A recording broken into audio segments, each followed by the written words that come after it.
Hey man, you're the first person to jump today, so I hope those cords hold up. Because if not, I'm going to lose my job. It's going to be a very long day. That is what bungee expert Steve told me right before I jumped off the bridge, 150 feet above the Kawaru River in New Zealand.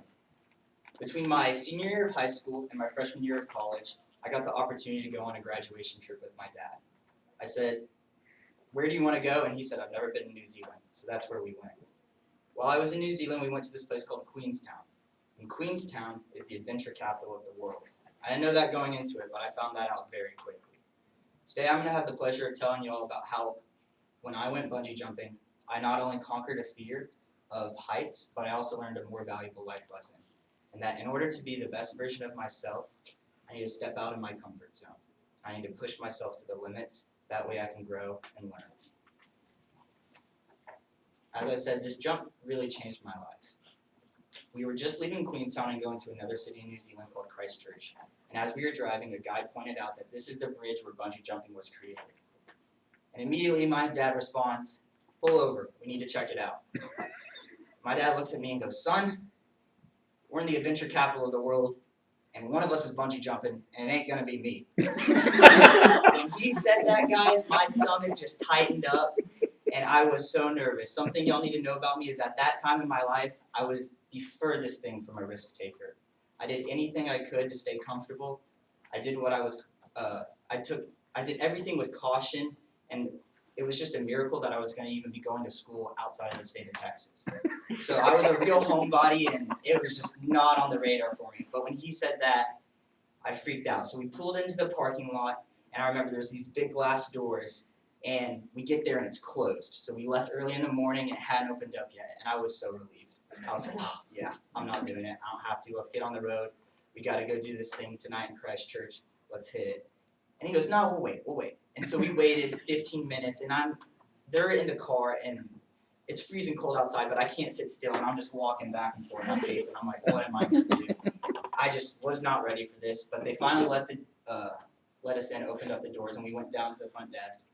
We found out that in order to bungee jump, you need a reservation. Praise the Lord. I don't have a reservation. I'm not bungee jumping. But what we found out was there was a big group of 30 people who had this reservation booked for a month. It's 2 months. And what they were going to do is they were going to start as soon as it opened, and they were just going to hang out for the first 3 hours there. For some reason that day, they were late. With my luck, they were late. So then I had the opportunity to go. And my dad, knowing how nervous I was and at first wanted to push me, gave me the cop-out. He said, "There's people coming. We don't want to ruin the reservation. You can go." But when he told me that, guys, like that's when my pride kicked in. I was like, "You don't think I can do this? I'm going to do it." And so, not thinking, I just flippantly respond, "No, I'll jump. I'll jump." And he goes, "You're going to jump?"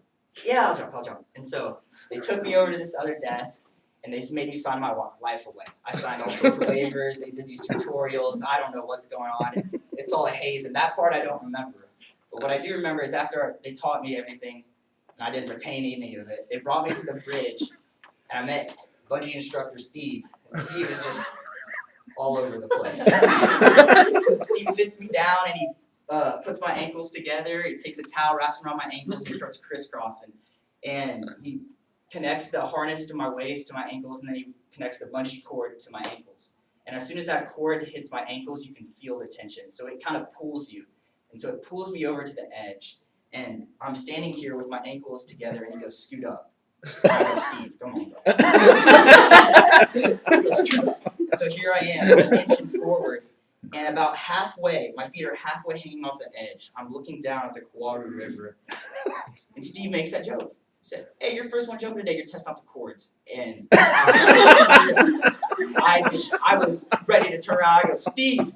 And as soon as I said Steve, the countdown goes 3, 2, 1.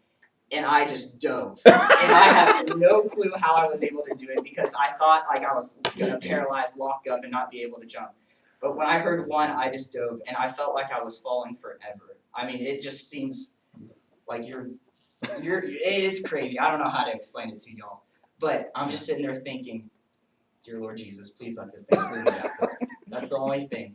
And as soon as it pulled me up the first time, I couldn't help myself, but I was just overcome with laughter and joy. Like it was one of the best experiences of my life.